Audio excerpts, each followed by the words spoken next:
നിയുക്ത American president Ronald ട്രംപിനെ വാനോളം പ്രശംസിച്ച് Russian president Vladimir Putin. Trump പരിചയസമ്പന്നനും ബുദ്ധിമാനും ആയ രാഷ്ട്രീയക്കാരനാണ് എന്നാണ് പുടിൻ അഭിപ്രായപ്പെട്ടത്. എന്നാൽ ട്രംപിനെതിരായ വധശ്രമത്തിന് ശേഷം അദ്ദേഹം ഒട്ടും സുരക്ഷിതനാണ് എന്ന് താൻ കരുതുന്നില്ലെന്ന് കൂടി വ്ളാഡിമിർ പുടിൻ വ്യക്തമാക്കി. കഴിഞ്ഞ ജൂലൈയിൽ പെൻസിൽവാനിയയിൽ വെച്ച് നടന്ന വധശ്രമത്തിൽ ട്രംപിന് പരിക്കേറ്റ സംഭവം പരാമർശിച്ചുകൊണ്ടായിരുന്നു പുടിന്റെ ഈ പ്രതികരണം. സെപ്റ്റംബറിൽ ഫ്ലോറിഡ വെസ്റ്റ് പാം ബീച്ചിലെ ട്രംപ് ഇന്റർനാഷണൽ ഗോൾഫ് ക്ലബിൽ ട്രംപ് ഗോൾഫ് കളിയിൽ ഏർപ്പെട്ടിരിക്കെ അദ്ദേഹത്തിന്റെ പരിസരത്ത് വെച്ച് വെടിവെപ്പ് നടന്നിരുന്നു. അമേരിക്കൻ തിരഞ്ഞെടുപ്പ് പ്രചാരണത്തിനിടെ ഈ അക്രമ സംഭവം തന്നെ ഞെട്ടിപ്പിച്ചുവെന്നും കസാക്കിസ്ഥാനിൽ മാധ്യമപ്രവർത്തകരോട് സംസാരിക്കവേ പുടിൻ പറഞ്ഞു. ട്രംപിനെതിരെ പോരാടാൻ തികച്ചും അപരിഷ്കൃതമായ രീതികളാണ് അമേരിക്കയിൽ ഉപയോഗിച്ചത്. ഒന്നിലേറെ തവണ വധശ്രമമുണ്ടായി. എന്റെ അഭിപ്രായത്തിൽ അദ്ദേഹം ഇപ്പോഴും സുരക്ഷിതനല്ല, പുടിൻ വ്യക്തമാക്കി.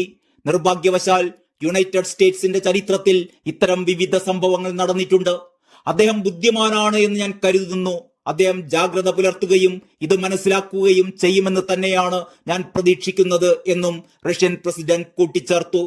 അമേരിക്കൻ തിരഞ്ഞെടുപ്പ് പ്രചാരണ വേളയിൽ ട്രംപിന്റെ കുടുംബത്തെയും കുട്ടികളെയും രാഷ്ട്രീയ എതിരാളികൾ എങ്ങനെ വിമർശിച്ചു എന്നത് തന്നെ ഞെട്ടിപ്പിച്ചിരുന്നു.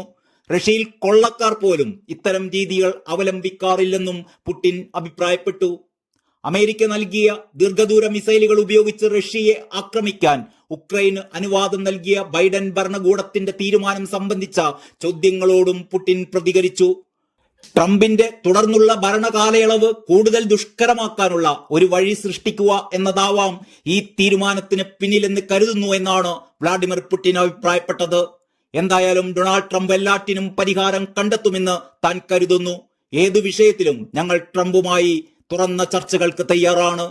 ഉക്രൈൻ ആണവായുധങ്ങൾ സ്വന്തമാക്കിയാൽ ഉക്രൈനെതിരെ റഷ്യ തങ്ങളുടെ പക്കലുള്ള എല്ലാ ആയുധങ്ങളും ഉപയോഗിക്കുമെന്ന് കൂടി റഷ്യൻ പ്രസിഡന്റ് മുന്നറിയിപ്പ് നൽകി.